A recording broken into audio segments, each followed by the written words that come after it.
Baik, Pak dosen dan teman-teman, selanjutnya kita masuk pada tahap respirasi aerob. Tapi sebelumnya kita harus tahu dulu apa itu respirasi aerob.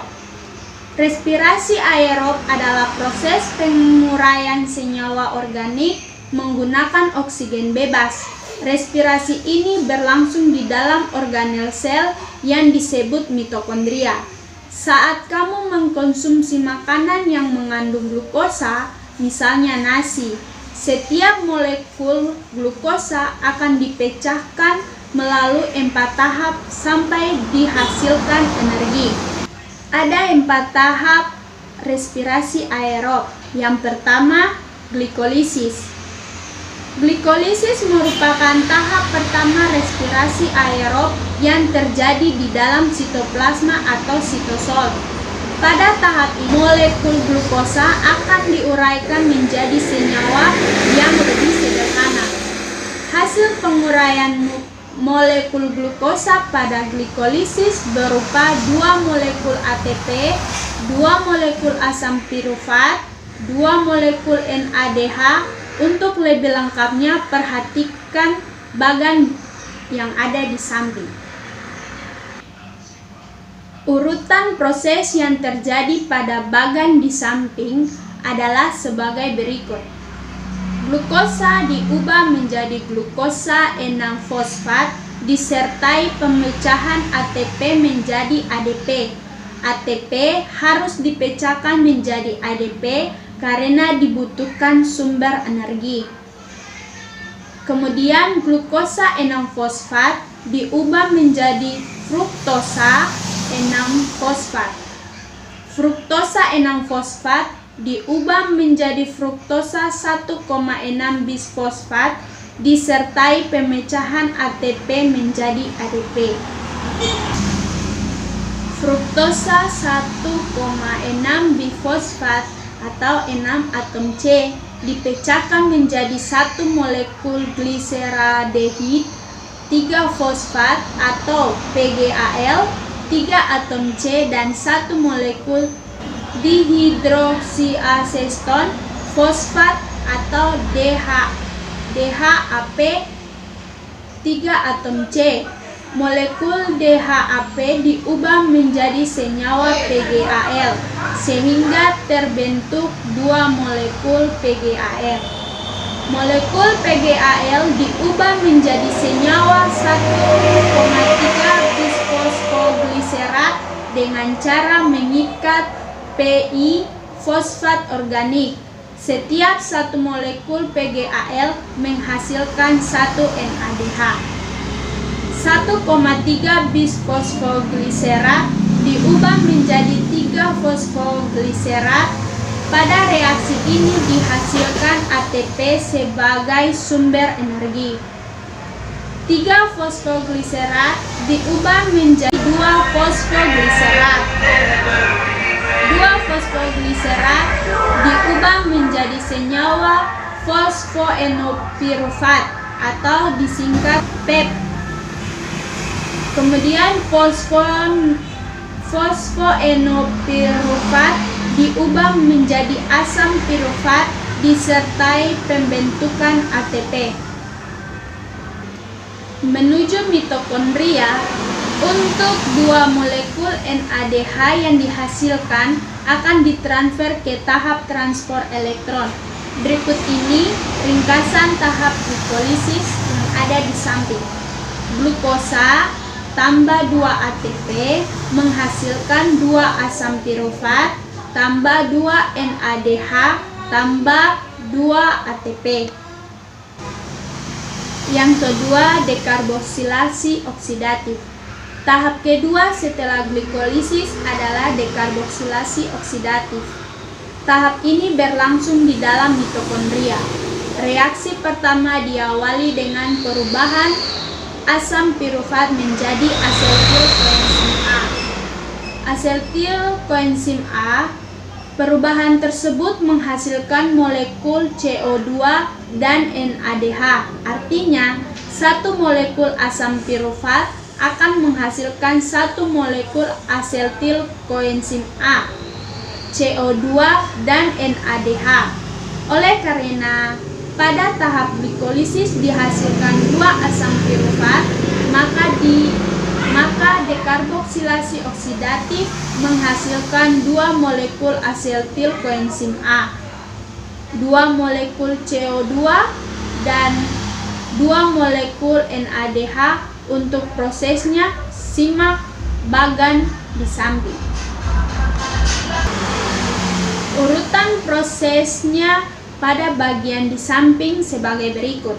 Asam pirufat yang terbentuk pada tahap glikolisis akan melepaskan gugus karboksilat atau COO. Gugus tersebut akan diubah menjadi CO2. Sisa atom C dalam bentuk CH3COO akan mentransfer kelebihan elektronnya pada molekul NAD+ menjadi NADH. Untuk CH3COO akan diubah menjadi asam asetat. Asam asetat akan berikatan dengan koenzim A membentuk asetil koenzim A. Untuk memudahkan pemahaman teman-teman dan Pak dosen tentang dekarboksilasi oksidatif, perhatikan ringkasan berikut di samping. 2 asam pirufat tambah 2 koenzim A menghasilkan 2 asetil koenzim A tambah 2 CO2 tambah 2 NADH. Tahap yang ketiga adalah siklus Krebs. Siklus Krebs adalah tahap ketiga dari serangkaian proses respirasi aerob. Pada tahap ini akan dihasilkan 2 molekul ATP, 6 molekul NADH, 2 molekul FADH2, dan 4 molekul CO2. Untuk urutan prosesnya, lihat pada bagan di samping. Urutan prosesnya sebagai berikut. Asetil koenzim A atau 2 atom C berikatan dengan asam oksaloasetat 4 atom C membentuk asam sitrat 6 atom C. Itulah mengapa siklus Krebs biasa disebut siklus asam sitrat. Asam sitrat diubah menjadi asam isositrat. Asam isositrat 6 atom C diubah menjadi asam ketogluterat 5 atom C. Reaksi ini disertai pelepasan CO2 dan pembentukan NADH. Asam ketogluterat atau 5 atom C diubah menjadi suksinil koenzim A yang memiliki 4 atom C. Reaksi ini menghasilkan suksinil koenzim A yang terbentuk diubah menjadi asam suksinat 4 atom C. Reaksi ini menghasilkan GTP. Selanjutnya GTP diubah menjadi ATP. Lalu asam suksinat diubah menjadi asam fumarat disertai pembentukan FADH2. Asam fumarat yang terbentuk diberi tambahan air agar berubah menjadi asam malat 4 atom C. Asam malat diubah menjadi asam oksaloasetat kembali disertai pembentukan NADH. Jika disederhanakan, siklus Krebs bisa dituliskan pada bagan di sebelah sebagai berikut. 2 asetil koenzim A tambah 2 asam oksaloasetat menghasilkan 6 NADH tambah 2 FADH2 tambah 2 ATP tambah 4 CO2. Tahapan keempat atau tahapan terakhir adalah transport elektron. Transport elektron berlangsung di dalam kristal, yaitu membran dalam mitokondria. Reaksi yang berlangsung di dalam transport elektron adalah reaksi reduksi dan oksidasi antara senyawa NADH dan FADH2. Kedua senyawa tersebut dihasilkan dari tahapan sebelumnya. Senyawa yang terlibat dalam transport elektron adalah koenzim Q, sitokrom B, sitokrom C, sitokrom A, sitokrom A3, dan oksigen. Simak bagan di samping sebagai berikut. Penjabaran bagan di samping sebagai berikut. NADH mampu menghasilkan elektron berenergi tinggi melalui proses oksidasi. Lalu, elektron tersebut ditransfer ke koenzim Q. Oleh karena tingginya energi elektron, ADP dan fosfat anorganik bersatu membentuk ATP. Koenzim Q akan dioksidasi oleh sitokrom B. Akibatnya, koenzim Q akan melepaskan elektron dan 2 ion H+.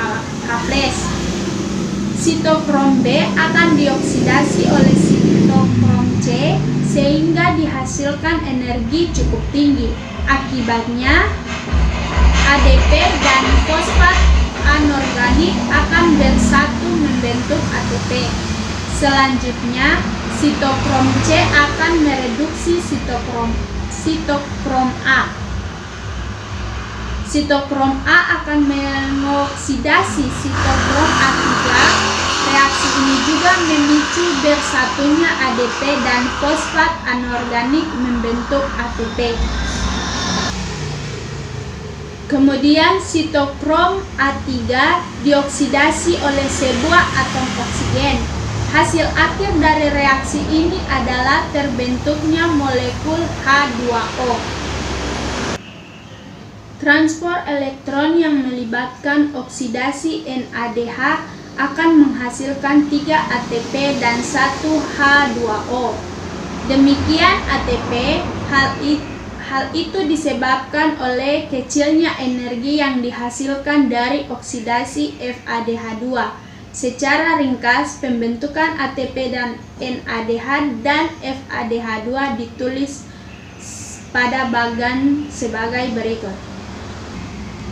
Oksidasi 1 NADH akan menghasilkan 3 ATP. Oksidasi 1 FADH2 akan menghasilkan 2 ATP. Dari tahap glikolisis sampai siklus Krebs, NADH dan FADH2 yang dihasilkan berturut-turut adalah 10 dan 2 molekul. Artinya 10 NADH tambah 5O2 menghasilkan 10 NADH plus tambah 10 H2O tambah 30 ATP. 2 FADH2 tambah O2 menghasilkan 2 FAD plus tambah 2 H2O tambah 4 ATP. Dengan demikian, tahap transport elektron menghasilkan 34 ATP dan 12 H2O. Jika seluruh ATP dijumlahkan, mulai glikolisis sampai transport elektron akan dihasilkan pada tabel berikut. Reaksi glikolisis jumlahnya 2 ATP digunakan transport aktif. Reaksi dekarboksilasi jumlahnya tidak ada. Reaksi siklus Krebs jumlahnya 2 ATP. Sedangkan reaksi transport elektron jumlahnya 34 ATP. Jadi totalnya adalah 36 ATP. Demikian penjelasan saya mengenai tahap respirasi aerob. Semoga bermanfaat. Tuhan Yesus memberkati. Selamat pagi dan shalom.